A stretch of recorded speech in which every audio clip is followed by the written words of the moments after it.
Amen.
Ating dasalin ang nobena sa Nuestro Padre Jesus Nazareno.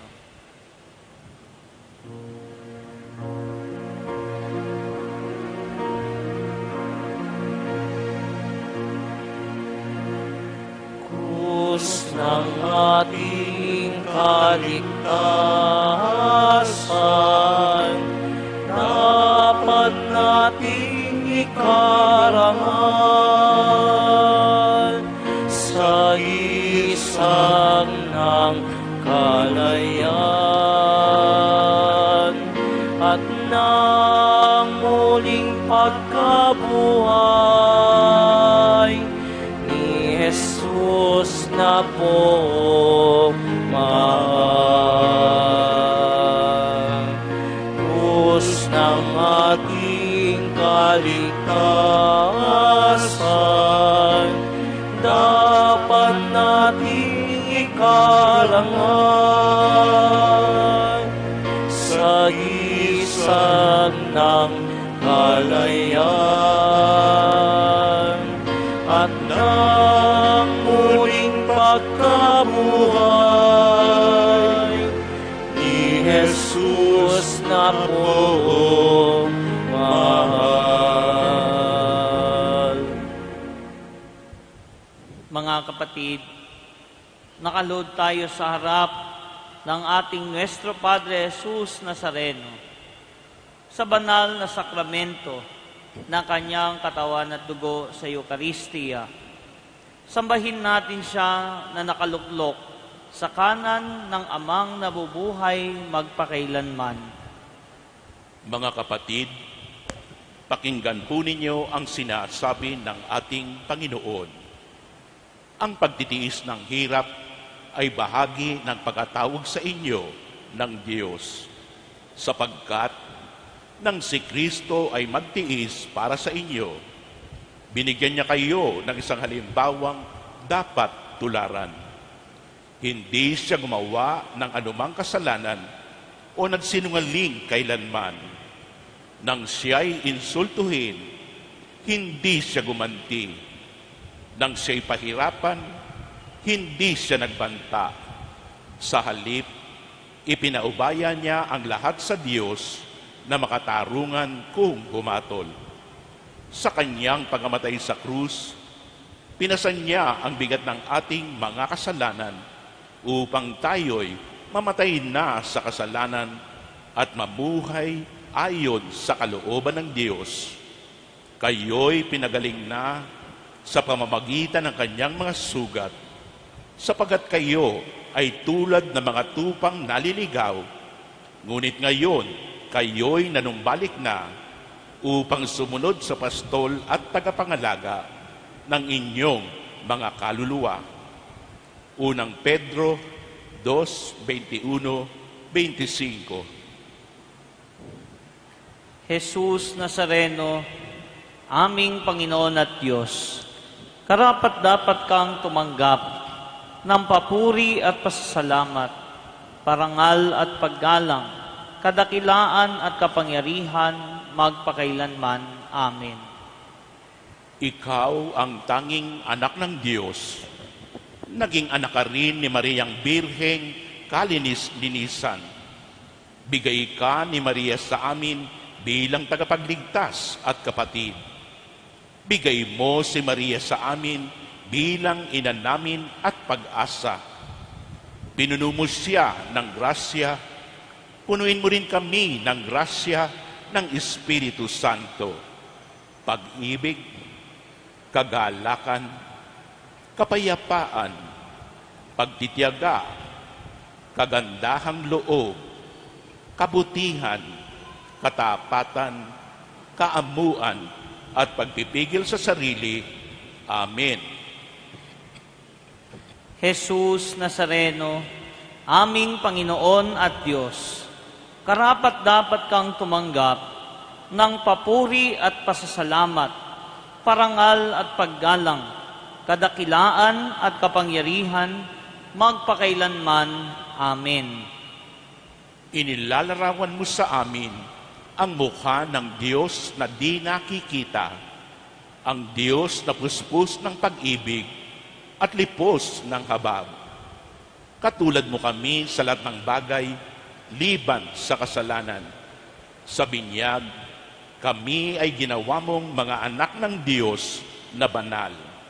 Sa aming pamumuhay araw-araw, maipakita nawa namin ang nakalulugod sa Ama namin. Amen. Jesus Nazareno, aming Panginoon at Diyos, karapat-dapat kang tumanggap ng papuri at pasasalamat, parangal at paggalang, kadakilaan at kapangyarihan, magpakailanman. Amen. Lubos mong naunawaan at nadama kung gaano kasama ang kasalanan ng bawat tao sa nakaraan, sa kasalukuyan, at hanggang sa katapusan ng panahon.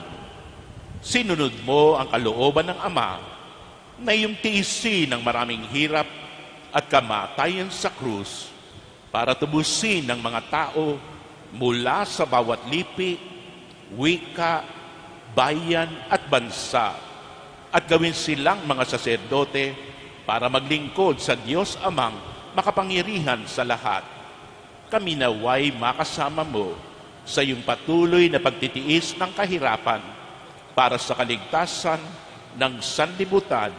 Amen.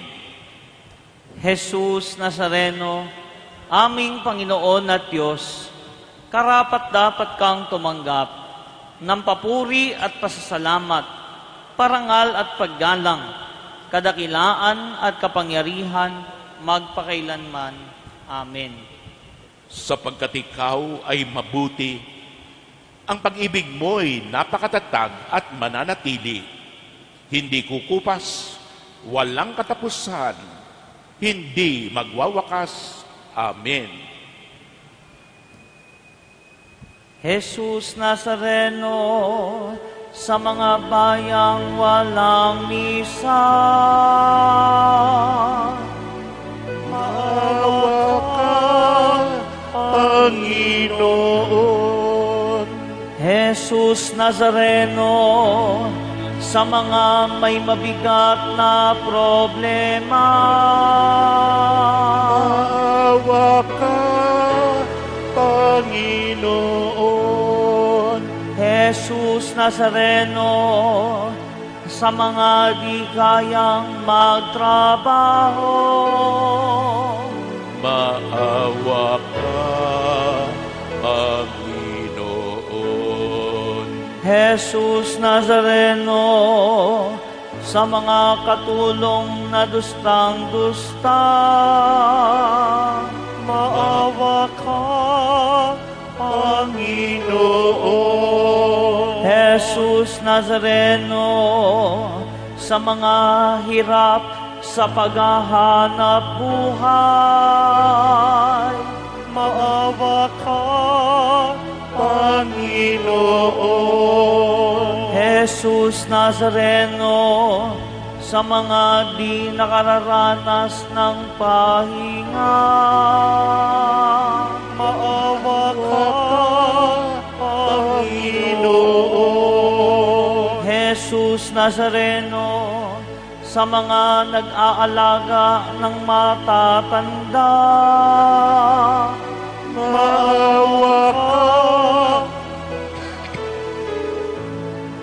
Jesus Nazareno, sa mga mag-inang taga-kalye, maawa ka, Panginoon. Jesus Nazareno, sa mga may sakit na nagtatrabaho, Maawa ka, Panginoon.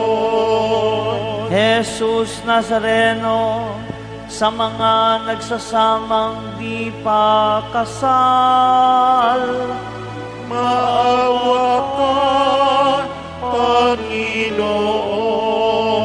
Jesus Nazareno, sa mga nag-aampon ng anak ng iba, Maawa ka, Panginoon. Jesus Nazareno, sa mga namatay na katabi ng ina, Maawa ka, Panginoon. Jesus Nazareno, sa mga naglilibing ng kaibigan, Maawa ka, Panginoon. Jesus Nazareno, sa mga nagsisikap magbagong buhay, Maawa ka, Panginoon. Jesus Nazareno, sa aming mga sumusunod sa iyo, Maawa ka, Panginoon. Ama naming makapangyarihan, niloob mong akuin ng iyong anak ang krus at kamatayan upang ang sangkatauhan ay matubos at mabuhay. Ang pag-ako namin sa krus at kamatayan mo dito sa lupa, ayon sa diwa ng pagsunod sa iyong loob, na ginanap ng iyong anak ay magpagindapat nawang aming kamtin, ang lubos na katubusan at pagkabuhay sa iyong piling. Sa pamamagitan ni Jesucristo, kasama ng Espiritu Santo, magpasawalang hanggan. Amen.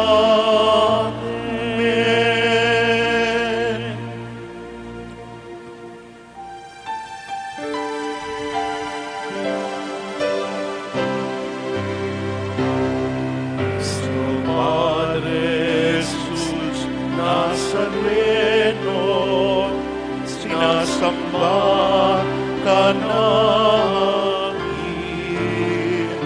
pinipinto ka namin, aral mo ang aming buhay at kaligtasan.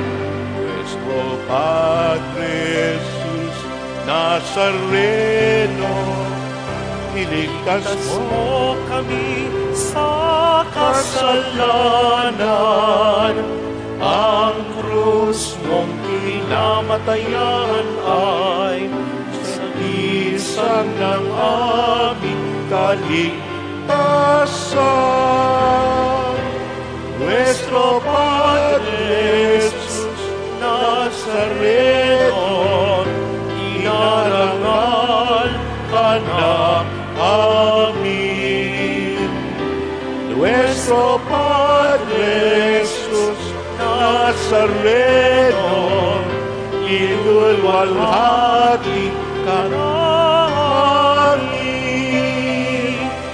Nuestro Padre Jesus Nazareno, inarangal ka na amin. nuestro Padre Jesus Nazareno, inulwalhati ka namin.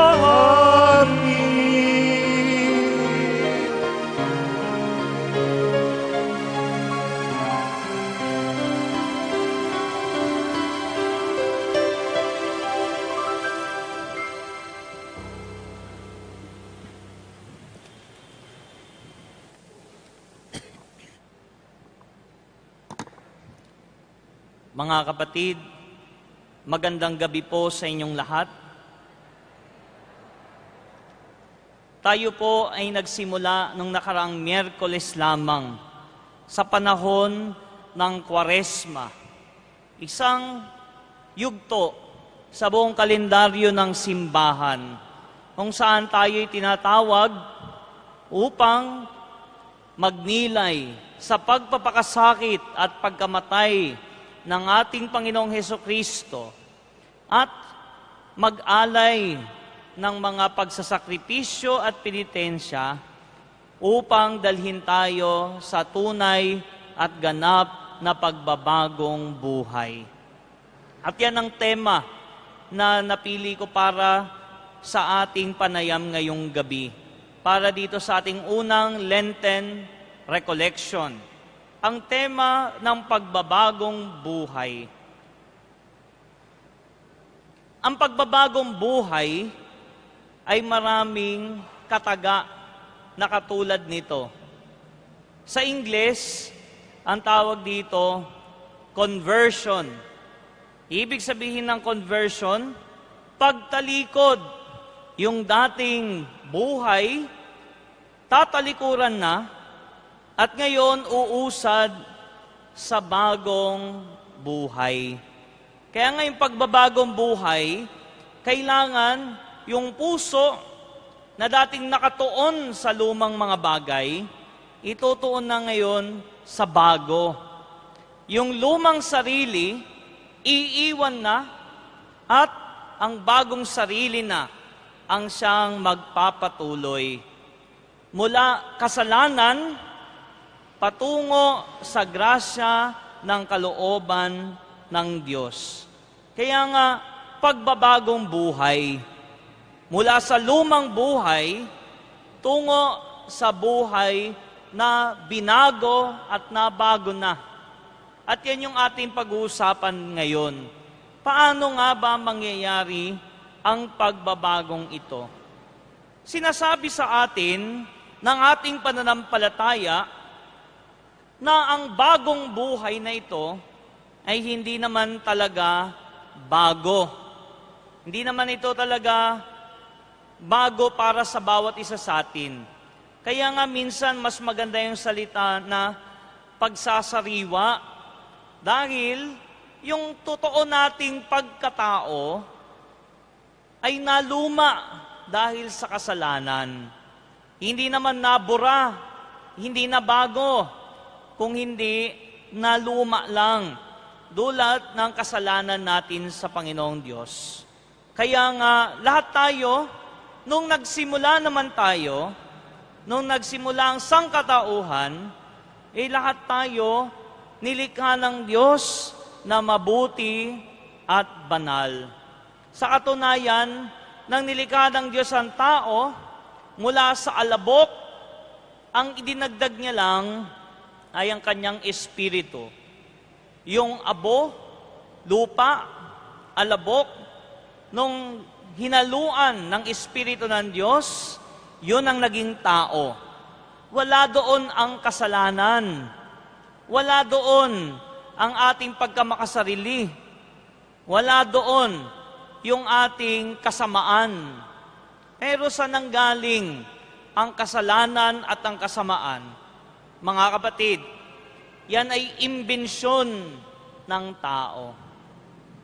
O mga kapatid, yung mga nakatayo, kung gusto nyo po, marami pa po atang upuan dito sa gawing bahagi po na ito ng simbahan para hindi po kayo nahihirapan diyan. Dito po ang dami pa pong mauupuan. Yan. Mga kapatid, yung ating lumang sarili, nung nilikha naman tayo ng Diyos, likas na mabuti. Wala naman sigurong sanggol, baby na ipananganak na may kasalanan na. Di ba pag sanggol pa, sasabihin, musmus pa. Bakit ano ba itinuturo natin sa mga bata? Yung kasamaan? Bakit sinasabi, pag bata pa at sanggol, mabait pa yan kasi hindi pa matanda. Parang pag matanda, doon lang natututo. At parang yun pang inaaral kung paano maging masama. May kasabihan pa nga tayo na ang bata, hindi nagsisinungaling. Para bang sinasabi, kasi pag tumanda, napakahilig na magsinungaling. Na kapag bata, inosente pa, musmus pa. Samantalang paghabang tumatanda, ang isipan napupuno ng kahalayan at ng pagiging makasarili at sakim. Nakakalungkot na isipin na yung unang biyaya ng Diyos na ibinibigay sa atin na kabutihan ay ating nadudumihan. Ng kasalanan na naglalayo sa atin sa Diyos, kagagawan din nating mga tao. Alam nyo ba pag nagbibinyag, dito, sa binyag, ang suot ng sanggol, yung damit na puting-puti, white garment. No?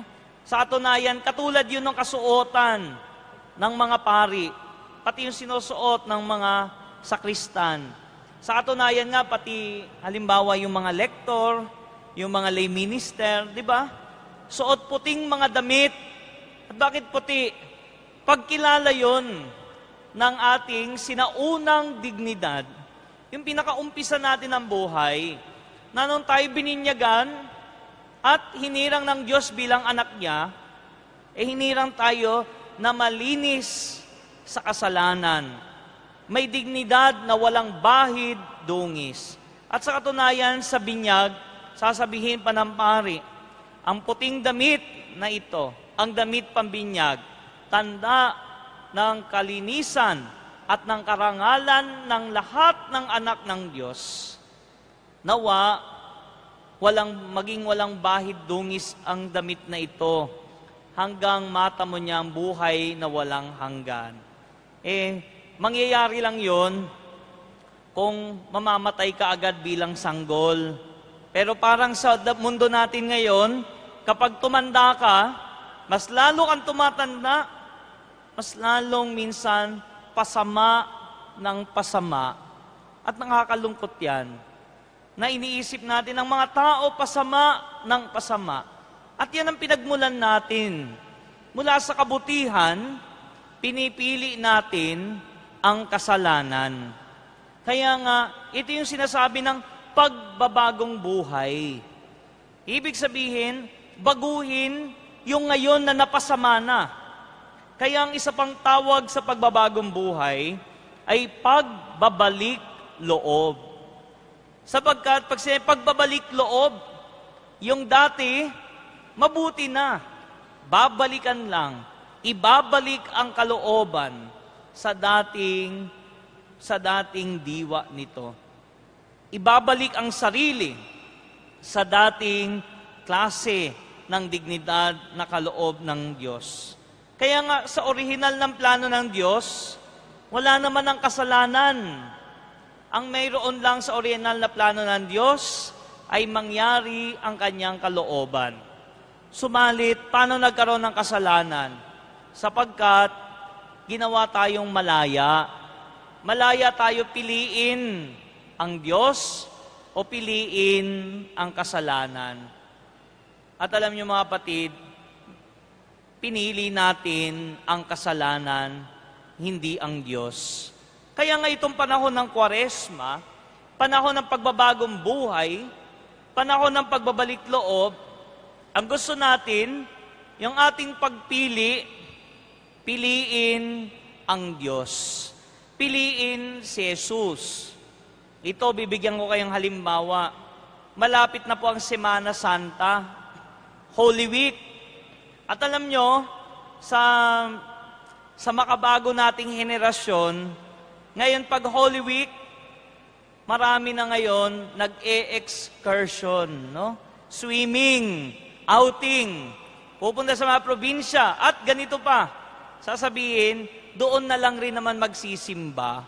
No? Parang sabay na, bakasyon, nakapagbakasyon ka na, nakapagdasal ka pa. No? Parang gano'n na yung uso ngayon. Kaya nga, sasabihin nila, doon na lang sa resort, may misa din naman doon. Gagawin din naman doon yung ginagawa sa simbahan, no? At diyan pa lang, sa Semana Santa, makikita mo na kung anong pipiliin ng tao, no? Anong pipiliin ng sarili mo? Dahil ikaw naman ang magdidesisyon, di ba? Wala namang magiging parusa sa iyo kapag umalis ka para mag-excursion. Yun nga lang, ano ang sinasabi nun sa sarili mo? Anong pagpili ang ating nagagawa? Pinipili natin ang sarili nating kaginhawaan at hindi natin pinipili kung ano ang ibinibigay sa atin na paraan para tunay na makapagbalik loob. Mga kapatid, mahirap talaga ang pagpili. At ang pagpili, hindi naman yan magagawa lang ng sapilitan. Kaya nga ngayong Kwaresma, ito na lang, napakaraming pagpipinitensya na kailangan ipagawa sa atin. Halimbawa, noong nakaraang Ash Wednesday, meron tinatawag na fasting and abstinence. Pag-aayuno. Pero, ikaw pa rin ang pipili. Alam nyo ba, sa Middle East, may mga humuhuli pa ng mga sumusuway sa mga batas ng kanilang reliyon. Kaya kapag kahain ka sa panahon ng pag-aayuno, pwede ka talagang maparusahan. Subalit dito, kung ganun lang, di napasara na yung Jollibee o napasara na yung mga kainan dito. Dahil yung mga tao, sa halip na mag-ayuno, may abo pa man naman sa noo, kumakain naman ng fried chicken, no? At tuwang-tuwa pa. O kaya yung iba naman, makikipagtawaran pa, kukumputin pa. Ilan kaya ang pwede kong kainin ngayon? Di ba? O kaya, 60 na ako, exempted na ako sa pag-aayuno. Nakakalungkot naman, kapatid, sapagkat sa pagpili, hindi tayo kusang loob sa ating pagsasakripisyo at pagpipinitensya. Halimbawa na lang, ngayon, itong Lenten Recollection, karamihan sa atin, lalo na yung mga miyembro ng parish organizations, required na dumating at dumalo sa ating Lenten Recollection. Kapag ikay napilit lang dito, baka ang laman ng puso mo ay sasabihin na, ano ba naman yan? Ba't ba kailangan nandito pa kami? Di ba? Kulang pa ba yung aming formation? Lagi na lang kami may formation. Di ba? Pag ganyan ang laman ng puso mo, sa palagay mo ba, mapapabuti ka at mapapabanal at mapapanibago ng iyong ginagawa? Hindi. Masasayang lang. Napagod ka lang, namasahe ka pa. Pero pagdating mo dito, dahil hindi kusa ang pagpili mo sa Diyos, ang pagpili mo sa gawaing ito, walang kwenta, walang kabuluhan. Mga kapatid, ganun nagkakaroon ng tunay na pagbabago kapag yung ating pagpili ay nahuhubog ng ating kusang loob na paggawa ng kalooban ng Diyos.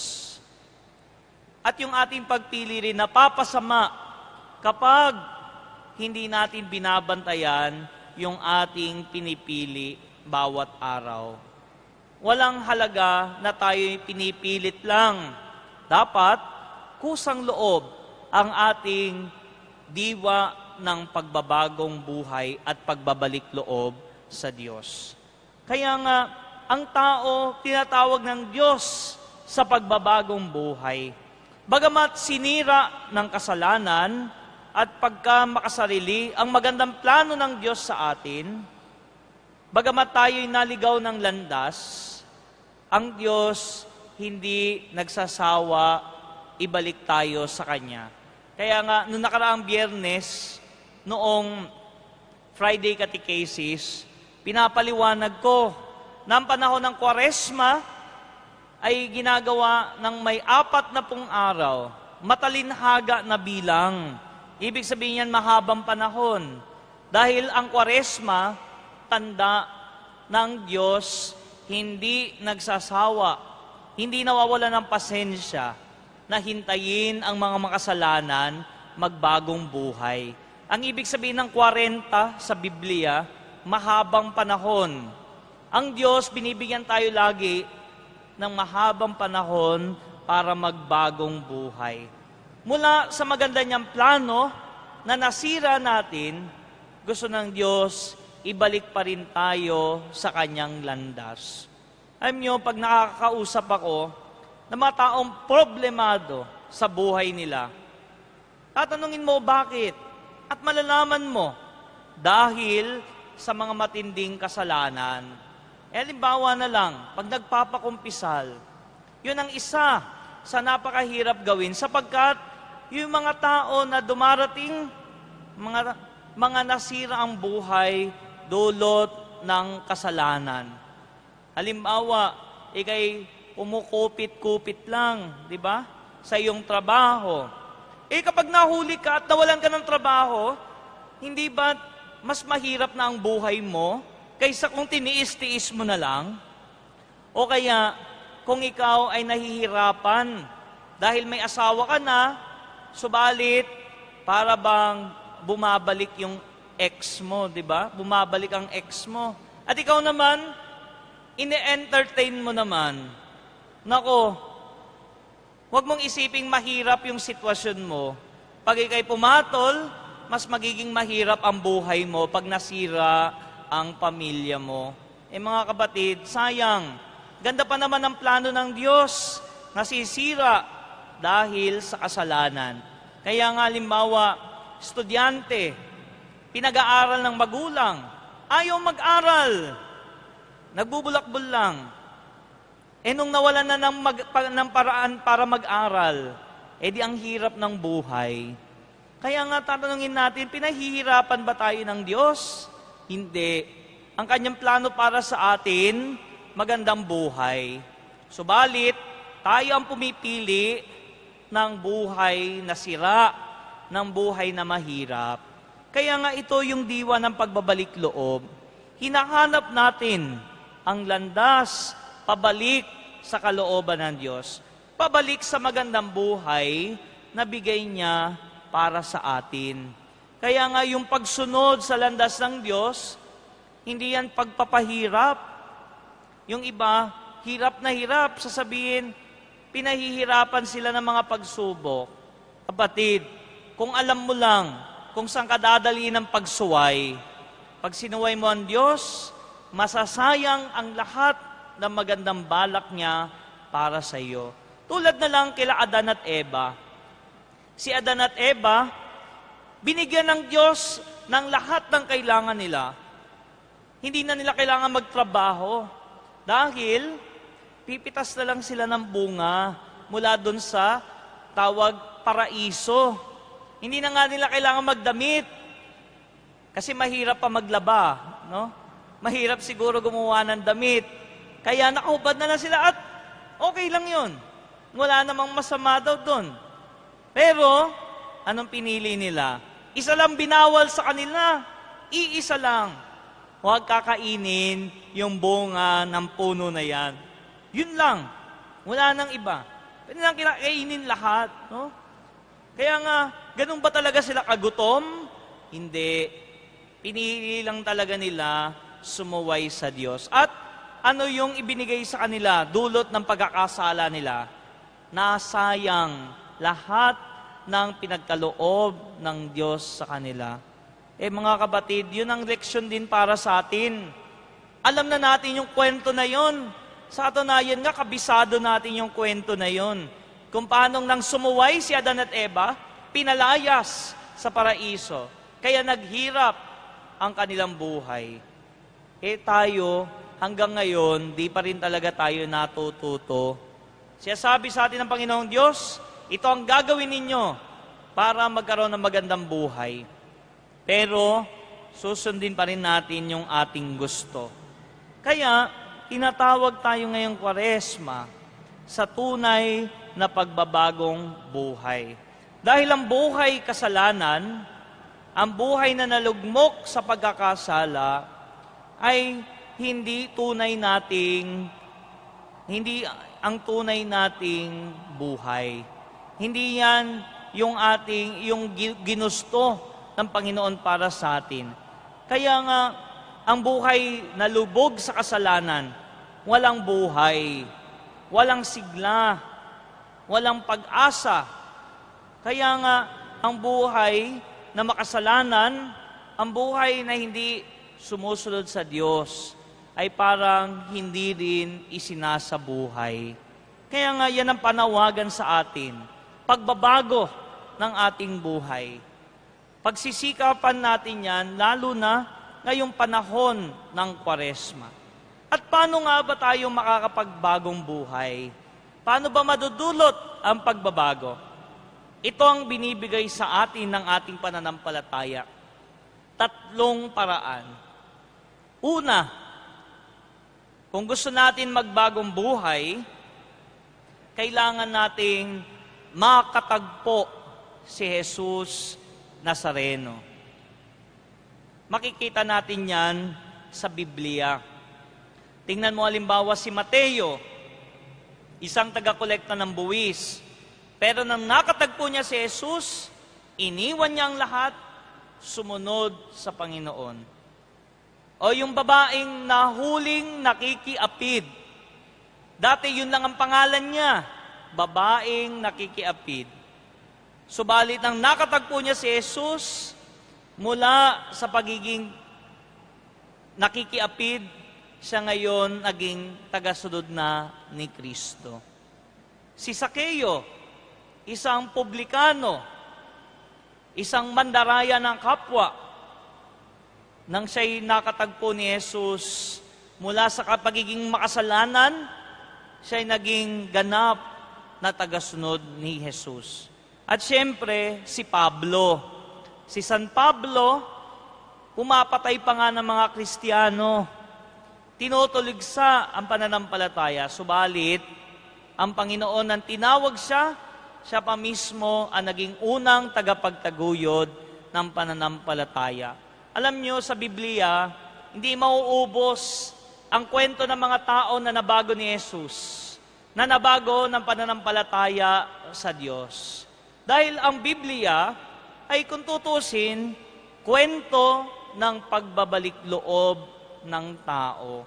Dahil ang Diyos, hindi lang pumapatay ng kasalanan, hindi lang nagpapalayas at nagpaparusa, kundi ang Diyos lumilingap, umaabot sa makasalanan para baguhin ang mga ito. Kaya tayo yun, ng Diyos, laging nandiyan. Pag ikay nawawala ng pag-asa, nakala mo di ka na pwede magbago, buksan mo ang salita ng Diyos, ang Biblia, at imposibleng hindi ka makatagpo ng tao sa Biblia na hindi nabago ng biyaya ng Diyos. Kaya nga ang pakikitagpo kay Jesus ay umpisa lamang ng pagbabagong buhay at pagbabalik loob. Kaya nga lalo na dito sa Quiapo, alam nyo, nakakatuwa kapag nakakita ka ng mga tao na nagpupunta dito. Lalo na yung mga may panata. Pakikwento pa sa iyo na dati, hindi naman sila pala simba. Dati, marami silang bisyo. Dati, hindi buo ang pamilya nila. Pero, nang nagkaroon sila ng debosyon sa ating mahal na Panginoon, sa Nuestro Padre Jesus Nazareno, mula sa pagiging sira ng buhay nila, unti-unti naayos ito. Ngayon, tatanungin ko kayo, dahil lang ba yun na binuhos ang biyaya sa iyo? Sa katunayan, kapatid, ang biyaya laging nandyan na, Ang problema sa atin, hindi natin pinakikinabangan. Dahil sa halip na piliin natin yung biyaya ng Diyos, ang pinipili natin yung gusto natin. At sayang naman. Kaya nga ang Diyos, laging nandyan ang biyaya niya. Kaya nga kapag may nagsasabi sa akin, Father, ipagdasal mo naman ako para makapagpatawad na ako. Para mawala na ang galit sa puso ko. Sa palagay mo ba, hindi ka binibigyan ng Diyos ng biyaya magpatawad, ng biyaya matanggal ang galit sa puso mo? Ang biyaya, naririyan na. Kaya nga, namatay ang Panginoon para sa atin. Dahil nandiyan ang biyaya, subalit ano ang wala? Ang ating pagpili na gawin ang kalooban ng Diyos. Kaya hindi pumapasok ang biyaya sa ating buhay. Mga kapatid, pag nakatagpo natin si Jesus, kinakailangan ating simulang sundan siya. Dahil sa pagsunod natin sa Kanya, ang kabutihan ng Panginoon ang siyang tiyak na magpapanibago sa atin. At maraming tao na ang nakasaksi niyan. Kaya, pag humipo ka doon sa imahe ng Panginoon, ang una mo dapat dasal ay wag lang na sana matanggap ka sa trabaho, ay wag lang sana magkaroon ng pera, ay wag lang sana gumaling na sa karamdaman. Dapat ang una mong dasal, paghawak sa imahe ng Panginoon, Panginoon, baguhin mo ang aking puso. Dahil pag nabago ang iyong puso, tiyak na ang kasunod na mga grasya makakapasok na sa buhay mo. Kaya lang naman tayo walang grasya sa buhay natin. Kasi ang dami ng laman ng puso natin na kasamaan at kasalanan. Tingnan mo na lang yung taong galit. Sa palagay mo ba, mabibigay sa iyo ng Diyos ang pagmamahal niya? Nang punong-puno ang puso mo ng galit at sama ng loob sa kapwa? Sa tingin mo ba na yung bibig na nagmumura, nanguhusga, humahatol at nanlalait ng kapwa, ay siya ring bibig na pwedeng panggalingan ng kagandahang loob ng Diyos? Siyempre, hindi.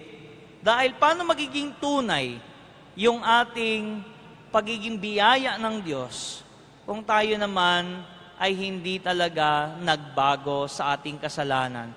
Kailangan natin tanggalin yung ating lumang sarili para makapasok ang bagong buhay. Yan ang sikreto, mga kapatid, ng pakikitagpo kay Jesus. Kaya nga lahat ng nakatagpo ni Jesus sa banal na kasulatan, naging may iniwan. Si Pedro at si Andres, nang tinawag ng Panginoon, si Pedro pa ang nagsabi, iwan mo ako, Panginoon, makasalanan ako. Paano siya naging tagasunod ni Jesus? Iniwan niya yung kanyang business, no? Iniwan niya yung kanyang bangka, iniwan niya yung kanyang mga isda, iniwan niya yung paninda niya at kabuhayan. Pati yung kanyang biyanan, iniwan niya. Siguro may asawa. Iniwan na lahat. Para saan? Para sumunod kay Jesus. Itong sila Mateo, siguro tumpok-tumpok pa doon ang mga barya doon sa kolektahan niya. Sinabi ba doon? Isinilid niya muna sa kanyang lalagyan, sinusian, tapos saka sumunod kay Jesus para mababalikan niya pa yung kanyang kayamanan. Hindi. Si Jesus, nang tinawag siya, tumayo siya agad. Iniwan ng lahat. Kanino na napunta yon? Hindi natin alam. Ang sinabi lang na maliwanag sa banal na kasulatan, iniwan niya na ang dating buhay. Gayun din, itong si Sakeo, iniwan ang lahat. Iniwan ang kanyang dating sarili para sumunod kay Jesus. Mga kapatid, yan ang kailangan natin. Makatagpo ang Panginoon at sumunod sa Kanya. Yan ang unang daan para sa pagbabagong buhay ngayong Kwaresma. Makatagpo ang Panginoon. At saan ba natin makakatagpo ang Panginoon? Una, dito sa simbahan. Kaya nga, ngayong panahon ng Kwaresma, siya sabi, magsimba, magdasal. Bakit? Sapagkat, diyan mo makakatagpo si Jesus. Magbigay sa kapwa, dahil sa kapwa nakakatagpo si Jesus. Kahapon nga lang sa Ebanghelyo, sabi, ang ginawa mo sa pinakaaba na aking kapatid ay ginawa mo sa akin. Pag nagkakawang-gawa tayo, pag tumutulong tayo sa iba, nagagawa natin ang kabutihan kay Jesus at nakakatagpo natin siya. Kaya nga yan, unang-una yan mga kapatid, pakikitagpo sa ating Panginoong Jesus Nazareno. At ganun din, kaya ngayong Kwaresma, pinag-aayuno tayo. Dahil sabi ng Panginoon, hindi mo madadala ang krus mo nang hindi mo unang nililimot ang sarili mo. Kapag masyado ang busog, hindi mabibitbit at mapapasan ang krus. Kung marami kang kinahuhumalingan, umpisa pa lang, nagre-reklamo ka na, hindi mo matatapos ang pagsunod kay Jesus. Kaya nga yan, mga kapatid, unang-una yan, pakitagpo kay Jesus. Kung nakikita ninyo yung mga may ilaw na mga larawan sa gilid ng simbahan, yan, ang tawag dyan, mga istasyon ng krus, stations of the cross. At lahat ng yan, nandyan lagi si Jesus. Nagbabago yung mga tauhan, isa lang ang hindi nagbabago, si Jesus na nasa krus. Kaya, pag inisa-isa mo yan, unti-unti mo rin makikilala ang ating Panginoon. Kaya nga ginagawa rin yan ngayong panahon ng Kwaresma. Sapagkat yan ang unang daan ng pagbabagong buhay. Makatagpo ang ating Poong Jesus Nazareno. Ito yung ikalawa. Kung gusto natin tayo'y tunay na makapagbago, kailangan natin ng pagkilala sa Diyos bilang ating Ama. Kilalanin ang Diyos bilang ating Ama. At ibig sabihin niyan, tayong lahat, tayo'y kumikilala din na tayo'y naging mga pasaway, alibughang mga anak. Ang Diyos, pag kinilala natin bilang Ama, doon lamang tayo tunay na makakabalik sa Kanya. Tingnan mo yung alibughang anak. Lumayas sa Diyos. Akala niya, di na niya kailangan ng Diyos. Ang buhay ng taong makasalanan, ayaw na magsimba. Kaya nga, sa inyo na naririto ngayon, siguro hindi naman problema na ipaliwanag ito tungkol sa pagbabagong buhay. Palasimba naman na kayo. Pero, hindi lang naman kayo ang dapat magbago. Dapat ipaabot din natin. Halimbawa sa mga kamag-anak natin, hindi po pwede na kayo na lang ang magsisimba para sa kanila. Wala pong ganon. Hindi pwede na kayo na lang ang magbabago para sa kanila. Hindi pwede na ipagdarasal na lang sila. Kaya nga kapag merong taong nagpapadasal na lang, dapat siya rin mismo muna matutong magdasal. Mga kapatid, ang pagbabagong buhay, kailangan makilala ang Diyos Ama. Ibig sabihin, muling ibalik ang Diyos sa buhay ng tao. Dahil ang kasalanan, nagsimula nang nalimutan ng Diyos, nalimutan ng tao ang ibinigay sa kanila ng Diyos. Nalimutan ng tao na lahat ng ito kaloob ng Diyos. Kaya dapat sundin ng Diyos. Nang nakalimutan ng Diyos, siyang pasok ng kasalanan sa buhay ng tao. Mga kapatid, kahit na tayo pala simba, baka mamaya naman ang ating pagsisimba nakatuon din sa ating sarili. Pag ganoon, kailangan rin natin matagpuan ang Diyos sa ating buhay. Ang Ama na puno ng awa at pagpapatawad. Ang Ama na nagbibigay ng magandang buhay sa atin. Ang Ama na laging naghihintay sa pagbabalik ng anak. Tayong lahat na anak ng Diyos, tinatawag magbalik sa bahay ng ating Ama. Mga kapatid, yan ang tunay na at ganap na pagbabagong buhay. Pagbabalik sa pamilya ng Diyos. Dahil lahat tayo ng bininyagan, sinilang na anak ng ating Ama na nasa langit. Pag tuwing tayo nagkakasala, lalo nating inilalayo ang ating sarili sa Kanya. Iniiwan natin ang Diyos. Kaya ngayong Kwaresma, isang mahalaga na paraan upang tayo magbalik loob. Kilalanin ang Diyos bilang ating Ama. So, dalawa na yan. Pakikitagpo kay Jesus Nazareno at pagkilala sa Diyos Ama. At ito ang pangatlo. Sa ating pagsisikap magbagong buhay, ang kailangan natin ang pananahan ng Espiritu Santo sa ating buhay. Sapagkat hindi sapat na tatanggalin mo lang ang kasalanan. Alam niyo, pag pinaalis ang demonyo sa katawan ng tao, pagkatapos ng ilang sandali, bumabalik din. Kapag hindi naman pinapapasok ang Espiritu Santo. Kaya nga, kung gusto mo talaga magbago, hindi sapat na iiwan mo lang yung dati mong bisyo. Kailangan, kapag iniwan mo ang bisyo, kailangan palitan mo ng bagong magandang gagawin. Halimbawa, iiwan mo na yung barkada mo na nag-iinom. Maganda yan. Pero, ngayon naman, bumarkada ka naman sa mga nagsisimba at nagdarasal. Di ba? Dahil, kapag tinanggal mo lang, matapos ang isang linggo, isang buwan, 2 buwan, 3 buwan, 1 taon, baka nakabalik ka na ulit sa dati mong ginagawa. Kapatid, kung gusto mo talaga ng pagbabago, kailangan papasukin, panahanin ng Espiritu Santo sa ating buhay.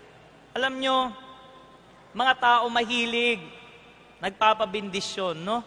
Mahilig nagpapabless, lalo na dito sa Quiapo. Pagkatapos ang misa, kailangan lalakad, yung mga magwiwisikan tubig, at yung iba hindi nakokontento ng madampian lang ng wisik. Kailangan basang-basa, no? Kailangan yung kanilang dinadala. Minsan nga, meron yung mga magbo-board exam. Dala pa nila yung kanilang mga papel, na mga papeles. Ko alam kung para saan yun. Baka pati reviewer. Sabi ko, pag binisikan ko po ng tubig yan, hindi nyo na mapapakinabangan yan, mababasa. No? Kasi hindi naman yan, mga papel yan eh. Sabi, okay lang po, Father. Asain. Kaya basang-basa. Iwisikan. Gustong-gusto kasi, ang Espiritu Santo ay pumasok sa kanilang buhay. Pero alam nyo mga kapatid, ang Espiritu Santo ay hindi gustong manahan sa mga gamit lang natin. Ayaw ng Espiritu Santo na nananahan sa mga rosary, sa mga larawan ng Panginoon, sa mga imahen, sa mga pandasal, at kung ano-ano pa. Hindi rin siya nananahan sa mga sasakyan. Hindi rin nananahan sa mga bagay na ginagamit natin. Ang gustong panahanan, ang gustong pasukin ng Espiritu Santo ay ang ating mga puso at kalooban. Kaya nga ang Espiritu Santo, wag lang natin pinatutuloy sa mga gamit natin. Ang pinakakailangan, pumasok sa ating buhay. Baka naman, ang holy water ay may epekto lang sa atin kapag tayo nabasa nito. Paano kapag nakaligo ka na? Di balik na naman sa dating buhay. Dahil di naman pumasok ang Espiritu sa iyong buhay. Gaya na lang nung nakaraang Ash Wednesday. Nilagay ang mga abo sa noo. Naging mabait ng buong araw. Pero natatanggal yung abo. Hindi naman yan permanent. Kung gusto mong permanent, pabayaan mo. Next year, dadagdagan na namin ng ink Pero hindi yan permanent dahil hindi naman yan ang mahalaga. Ang mahalaga ay yung pagbabago ng puso, ang pagpasok ng Espiritong Santo sa buhay mo. Ang Espiritu, ang tunay na nagdudulot ng pagbabago sa ating buhay. At kailangan mo muna alisin ang kasalanan. Pag ang kasalanan nariyan sa iyo, hindi makakapasok ang Espiritu Santo. Ang Espiritu Santo, ang grasya ng Diyos na nagbibigay ng gana sa atin para gawin ang kalooban ng Diyos. Ikita mo yung walang grasya ng Espiritu Santo, walang gana. Tuwing nagmimisa, pag umupo na, at unang pagbasa, marinig pa lang yung pagbasa mula sa sulat ni Apostol San Pablo, narinig pa lang yung pamagat, inaantok na, humihikab na, tapos nangihina na. O kaya, kapag lumuhod para magdasal, sumasakit agad ang katawan. Bakit kaya ganoon? Samantalang, kapag maglalakwat sa at kung ano-ano ang gagawin, hindi naman tinatamad. No? Pagod na pagod para magrosaryo at magdasal, subalit, kayang manood ng TV ng magdamag. Kayang magte-text, mag-Facebook ng buong araw. Bakit kaya ganoon? Dahil yung ating katawan na humaling sa mga bagay na hindi ukol sa Panginoong Diyos. Kaya kailangan natin yung Espiritu Santo para magkaroon tayo ng gana gawin yung mabuti. Kaya nga halimbawa na lang, meron nga akong karanasan ng retreat, merong sharing. Nagtataka ako, bakit yung mga kadadaldal, yung mga dami-daming kinikwento, dami-daming kayang sabihin, pagdating ng sharing, biglang napipipi, nawawala ng sasabihin, no? Parang yung pagsasalita ay nagagamit lang para sa pagdadaldal. At nakakalungkot, mga kapatid, yan ay senyales na wala pa o mahina ang Espiritu Santo sa ating buhay. Halimbawa, kung ikaw ay laging napapagod, natulog ka naman ng maayos, di ka naman masyadong napagod sa trabaho, pero wala kang ganang magdasal. Kulang ang Espiritu Santo sa iyong buhay. Yan ang kailangan baguhin ngayong Kwaresma. Kailangan patuloyin ng Espiritu upang tayo magkaroon ng gana at ng lakas para gawin ang mabuti at iwan ang masama. Bakit kapag nandoon sa bisyo mo, hindi ka nagsasawa, no? Hindi ka nagsasawa, kahit magdamag, okay lang. Pero, pagdating sa mga bagay na ukol sa Panginoon, hindi magawa. Ganon din, yung puso na hindi makapagpatawad, yung puso na hindi makagawa ng mabuti. Kapag walang sigla ang pananampalataya mo sa iyong buhay, walang ligaya na nakikita sa iyo, ang kahulugan niyan, mahina ang Espiritu Santo. At bakit mahina? Dahil hindi siya makapwesto. Dahil naririyan pa ang kasalanan. Paalisin mo ang kasalanan sa iyong buhay at makakapasok ang Espiritu ng Panginoon. Mga kapatid, dito yung tatlong paraan para tayo makapagbagong buhay. Makatagpo si Jesus Nazareno. Kilalanin ang Diyos bilang ating Ama at panahanin ng Espiritu Santo sa ating buhay. Ang banal na Santatlo, ang siyang gumagabay sa atin ngayong panahon ng Kwaresma, hinuhubog ang ating pagdidesisyon upang sana piliin natin ang mabuti at ayon sa kalooban ng Ama at iwan ang gawang masama.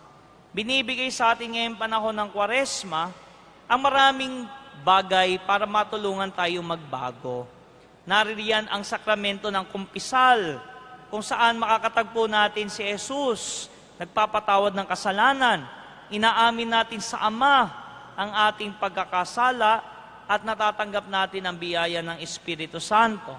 Naririyan din ang pagsisimba, ang pagdarasal, ang pag-iistasyon ng krus, ang pagninilay sa pagbabakasakit ng Panginoon, ang pagpipinitensya at pagsasakripisyo. Nandiyan lahat ng mga ensayo na binibigay sa atin para sana tayo'y makapagbalik loob at bagong buhay. Kaya nga, ilapit natin ang sarili natin sa Panginoon ngayong panahon ng Kwaresma. Itong mga Lenten Recollection, paraan para mas makilala natin ang biyaya ng Panginoon sa ating buhay. Kung kayo'y magtitingin-tingin sa paligid, meron din yung mga nakaposte dyan na yung parang pilgrimage, na maliit na pilgrimage sa ating simbahan. May mga gawain dyan at babasahin, no? Kapag sinimulan nyo yan at tatapusin ninyo, sana wag lang yung certificate ang hahanapin, no? Pero ang higit sa lahat, sana yung pag-isa-isa sa bawat istasyon, unti-unti sa pamamagitan ng dasal, sa pamamagitan ng katesismo, sa pamamagitan ng mga gawain ngayong Kwaresma, sana mas lalong napapalapit tayo sa pagbabalik loob sa ating Panginoong Diyos. Lahat tayo ay Kanyang tinatawag sa pamamagitan ng Panginoong Jesus Nazareno. Tayo po ay manalangin sa ating Panginoon. Magsiluhod po tayo at tayo magdarasal sa Panginoong Jesus Nazareno.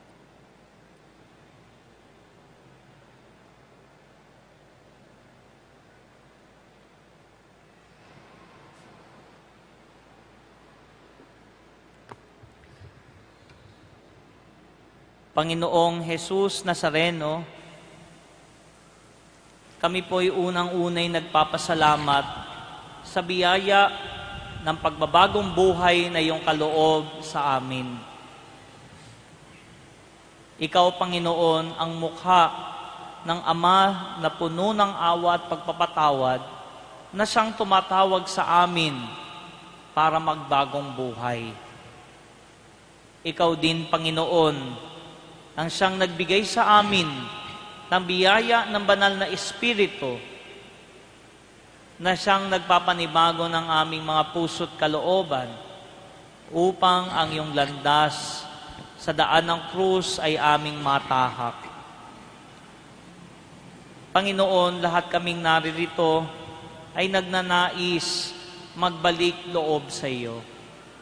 Nais naming iwan ang aming mga pagkakasala at mga nagagawang pagkahumaling sa kasalanan. Mahina kami at minsan mahirap ang pagbabago. Subalit, ang biyaya mo lamang, aming Panginoon, ang siyang sasapat upang matulungan kami na mabago ang aming mga nakasanayan.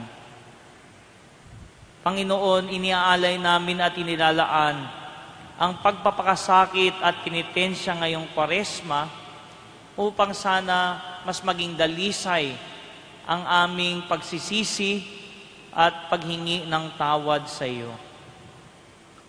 Bagamat marami kaming nagawang kasalanan, huwag mo sanang tingnan ang aming mga mabigat na kasalanan, kundi makita mo sana ang aming katapatan at ang aming tunay na pagsisikap na magsisi at magbago na.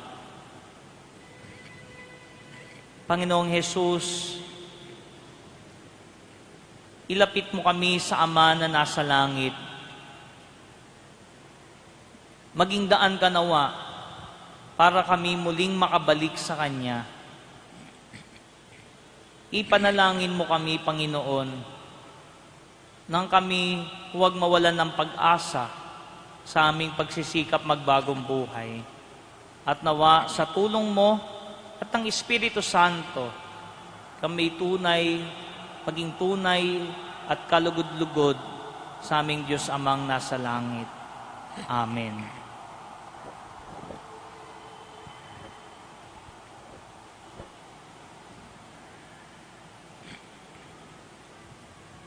Awitin natin ang Tantum Ergo.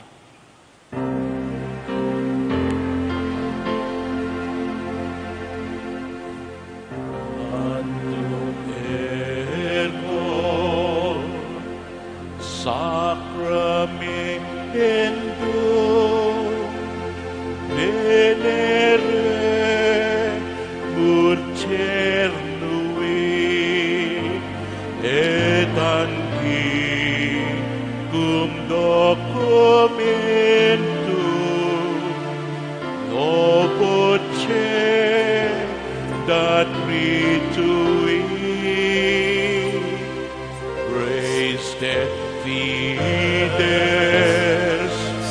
supplementum sensu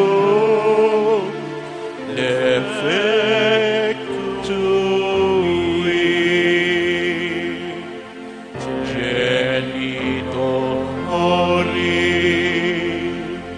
genitorque lauset jubilatio salus honor virtus quoque sit et benedictio procedenti abutor que compassi laudatio.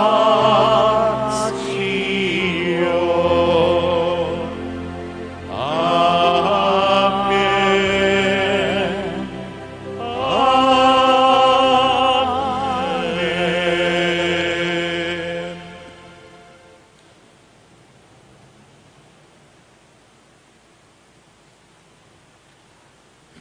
Hanem de cielo praesidisti eis. Omne delectamentum insehabente. Oremus. Deus qui nobis sub sacramento mirabili passionis sue memoriam reliquisti, tribueque sumus, itanus corporis et sanguinis tui, sacra mysteria venerari, ut redemptionis tuae fructum, in nobis iugiter sentiamus, qui vivis et regnas in saecula saeculorum. Amen.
Purihin ang Diyos. Purihin ang Diyos. Purihin ang pangalan niyang banal. Purihin ang pangalan niyang banal. Purihin si Jesucristo, Diyos na totoo at taong totoo. Purihin si Jesucristo, Diyos na totoo at taong totoo. Purihin ang pangalan ni Jesus. Purihin ang pangalan ni Jesus. Purihin ang kanyang kabanal-banalang puso. Purihin ang kanyang kabanal-banalang puso. Purihin ang kanyang kamahal-mahalang dugo. Purihin ang kanyang kamahal-mahalang dugo. Purihin si Jesus sa kabanal-banalang sakramento sa altar. Purihin si Jesus sa kabanal-banalang sakramento sa altar. Purihin ang Espiritu Santo ang mang-aaliw. Purihin ang Espiritu Santo ang mang-aaliw. Purihin ang dakilang ina ng Diyos na si Mariang kabanal-banalan. Purihin ang dakilang ina ng Diyos na si Mariang kabanal-banalan. Purihin ang banal at kalinis-linisang paglilihi sa Kanya. Purihin ang banal at kalinis-linisang paglilihi sa Kanya. Purihin ang maluwalhating pag-aakyat sa Kanya sa langit. Purihin ang maluwalhating pag-aakyat sa Kanya sa langit. Purihin ang pangalan ni Maria, Inang Birhen. Purihin ang pangalan ni Mariang, Inang Birhen. Purihin si San Jose, ang kanyang kalinis-linisang asawa. Purihin si San Jose, ang kanyang kalinis-linisang asawa. Purihin ang Diyos sa kanyang mga anghel at mga banal. Purihin ang Diyos sa kanyang mga anghel at mga banal.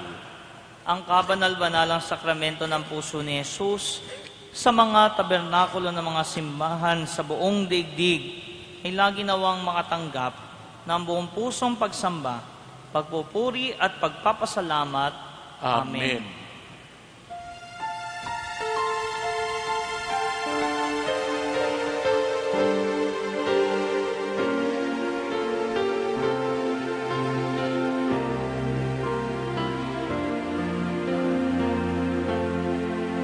O kay ganda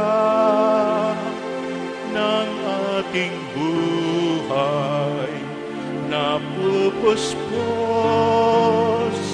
ng pagpapala ng sakramentong mahiwaga kaloob ni Jesus sa ating gabay.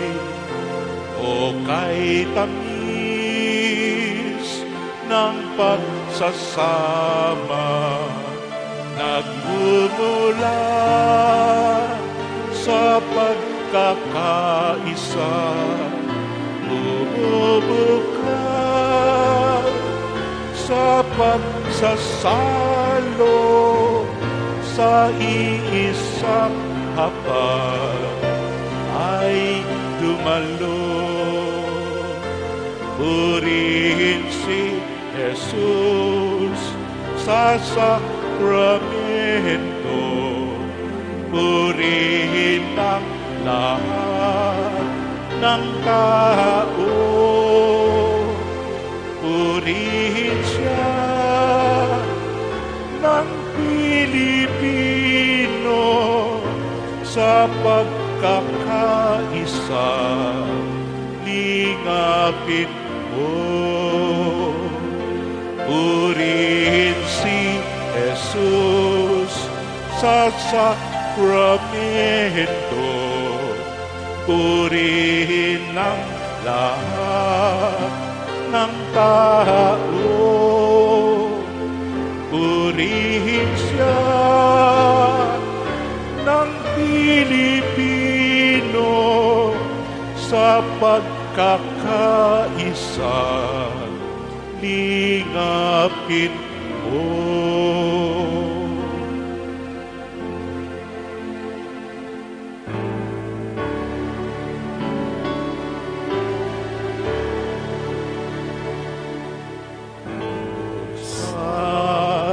Sacrament most holy, O sacrament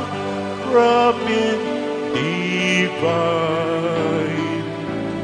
All praise and all thanksgiving be every moment fine. Be every moment